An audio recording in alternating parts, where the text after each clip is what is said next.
Hello, I'm Arvy Villamarso, currently serving as the President of the International Coaching Federation Philippines, and I also work as Associate Director for Leadership and Development at Asurion.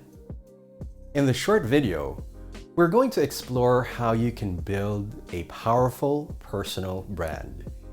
And to do that, we're going to look at 3 questions: who you already are, who you want to be, and how you can present that to the world.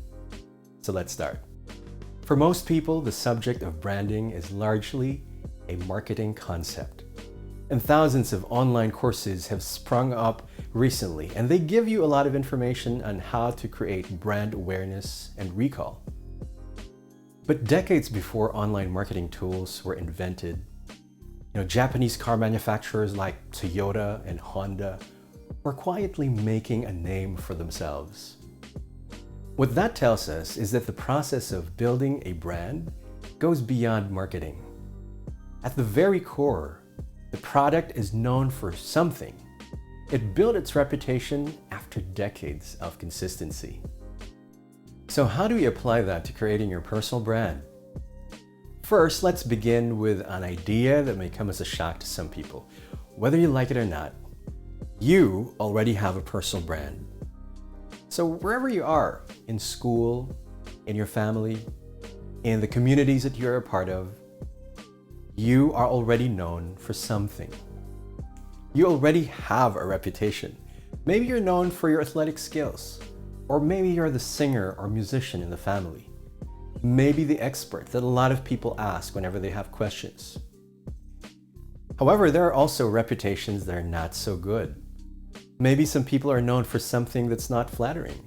Like maybe they're the ones who don't do much in group projects.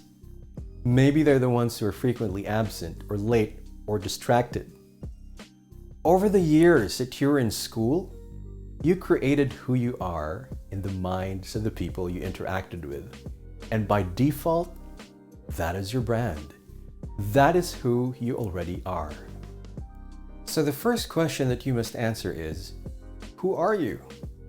So I will pause for a few seconds to give you time to think. What are you already known for? One of the things that you might want to consider in getting to know who you really are is by taking some personality tests like the Clifton Strengths Finder by Gallup. A lot of companies are relying on this to really determine what their people are good at. And if you know at a very young age what you're good at, then you can build on that. And you can then present that side of you to the world. One of the ways by which you will know what people really think about you is by asking them. Like you could go to your classmate or your friend or maybe someone in the family and just ask them, what do people say about me? What do they say are my strengths? What am I good at? And what are some of the things that they think I should change or improve on? And whatever they tell you, that gives you an idea of who you already are, what your current brand or reputation already is. If you're happy with your reputation, then building your personal brand is very simple. You just bring that reputation forward to the company that you're going to work at, or the business that you're going to build, or the community that you would like to serve. And how are you going to do that at work or in business? Well, you already have an idea of how you built your brand when you were in school. You probably spoke up, volunteered for some projects, told people what you were good at, and actually delivered. When you start working, it's the same thing. Any person at work who has a good reputation built that impression over time. One person at a time, one interaction at a time. Now, you might say that the world of work or business is different from school. And in a sense, that's true. Instead of subjects, you will have projects and tasks. Instead of classmates, you will have coworkers and will be part of teams. And instead of grades, you will have quarterly business reviews and performance appraisals.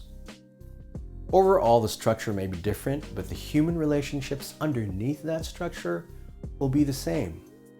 People will form their opinion of you based on what you say and what you do. And therefore, we need to give you some extra tools. And so we go to question number 2. Who would you like to be? Maybe some of you will answer that question by naming some sort of leadership title like director, vice president, or chief of a function.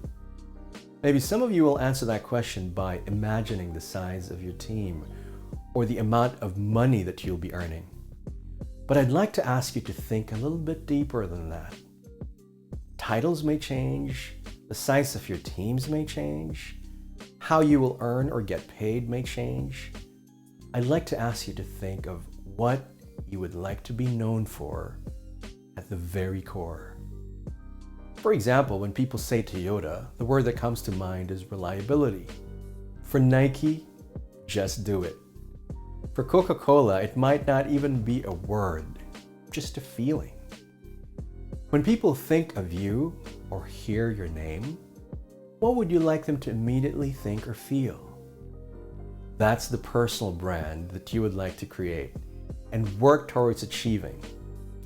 So again, I will pause for a few seconds to give you time to think of the answer to the question, what would you like to be known for? And so now we go to the third and last question. How will you present your brand to the world? We live in unusual times, and so I doubt that there is a textbook answer to this question. On one hand, we have face-to-face interactions with people, and they get to know us over time. What you know about human interactions will help you. How do you introduce yourself? How do you tell people what you're good at or are willing to do? How do you work in a team? How do you manage your time to deliver on priorities? How do you treat people? Do you make them feel good about themselves? Or are you just always trying to prove you're better than they are? There's this really cheesy saying that still holds true as far as human interactions are concerned. People don't care how much you know until they know how much you care. On the other hand, we also live in the virtual world. A large percentage of your reputation resides in your online presence on social media, LinkedIn, blogs, podcasts, videos, maybe even your own personal website. Ask someone to Google your name and see what comes up. Don't Google yourself, as it will bring up a biased result. What are you putting out there to create your online reputation? There are many technical courses out there that will tell you how to strategically create your online presence, and it takes time to build that reputation, so you might as well start now if you haven't done so yet. In closing, I'd like to highlight one word that's very important: consistency. The image that you project to the world must be consistent with who you are. The promise of your personal brand must align with what you actually deliver. There are many products and services out there that overpromised and underdelivered, and that is the quickest way to destroy your brand. And the opposite is also true. When your reputation is consistent with how you actually interact with people, your personal brand gets strengthened. After watching this video, what are you taking away with you? What action are you going to try next? Whatever that will be, that's your first step towards building your brand. So I wish you all the best as you start this journey of building your personal brand.